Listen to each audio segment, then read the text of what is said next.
ඒගොල්ලෝ අපිට කිව්වේ කාටවත් කියන්න එපා කියලා. අපිට ඒ ගැන කතා කරන්නත් එපා කියලායි තිබුණේ.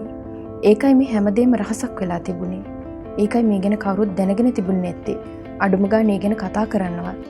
Female genital cutting has existed in Sri Lanka for the past few decades, with it being reported first in 1996. Today, we explore the argument surrounding the medicalization of the practice and whether or not there truly is a difference between circumcision and genital cutting in this brand new series by WNOW, Mute.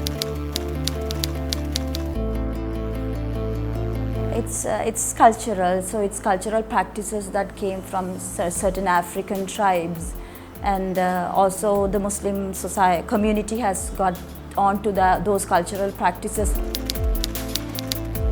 Late 70s and all, we were talking about the female genital mutilation and how it has been performed in an unhygienic environment and the damage that could come to a child and all those things.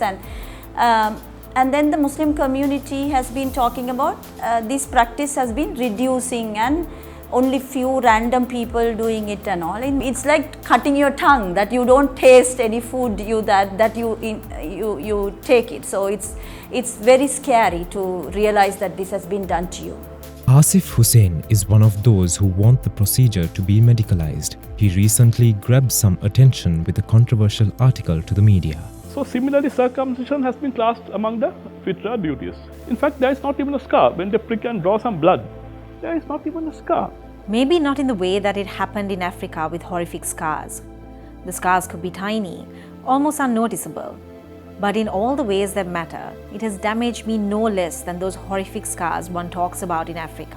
So more recently, we have been talking to Ostad Mamis in Puttalam, in Akkarepattu, in Mana, various other areas, and my interviews with them has been highly problematic because they can't even put a number.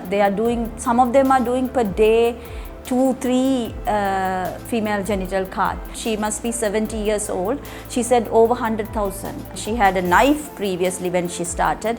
Now she is using blade. The WHO has banned the practice, noting it has no health benefits to women. But surprisingly, the WHO and so many organizations have refused to go into this. And they have classed our hoodectomy, what you call hoodectomy, removal of the hood of the clitoris or the prepuce, under FGM, which is totally unnecessary. Yes, in fact, there are some studies now finding fault with WHO. The local Osta woman came and did it. She took a large needle and pricked the clitoris till blood came. She then wiped it and put some grey powder.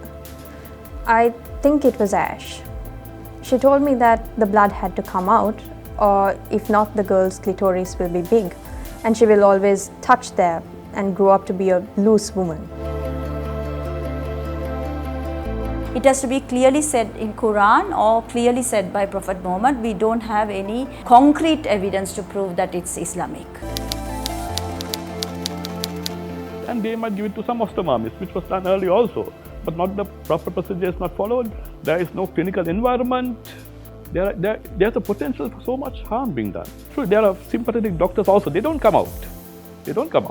Especially female doctors. So it can be done.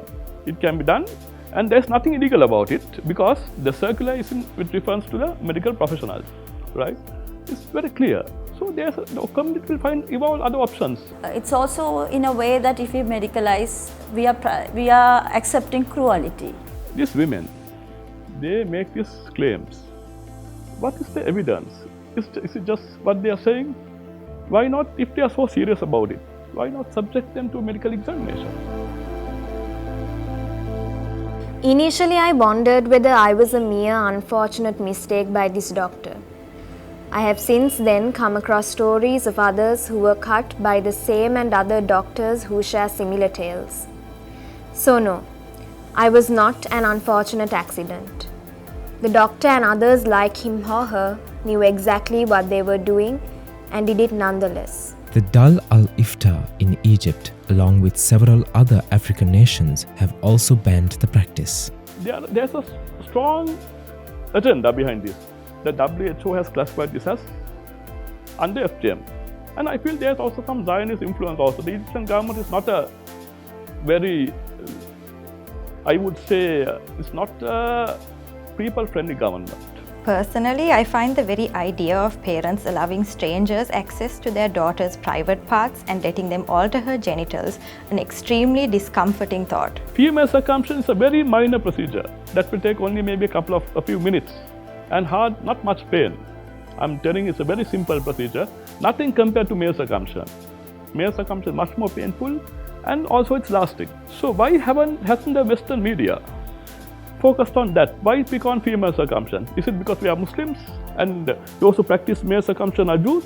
எனது தனிப்பட்ட ரீதியில் நான் இது சம்பந்தமாக நான் சந்தித்த சில பிள்ளைகளையும் அது சம்பந்தமாக அதிலிருந்து ஏற்பட்ட காம்ப்ளிகேஷன்ஸ் பக்க விளைவுகளையும் பார்க்குற நேரம் இது செய்யக்கூடாது என்றதில் நான் மிகவும் முடியாது.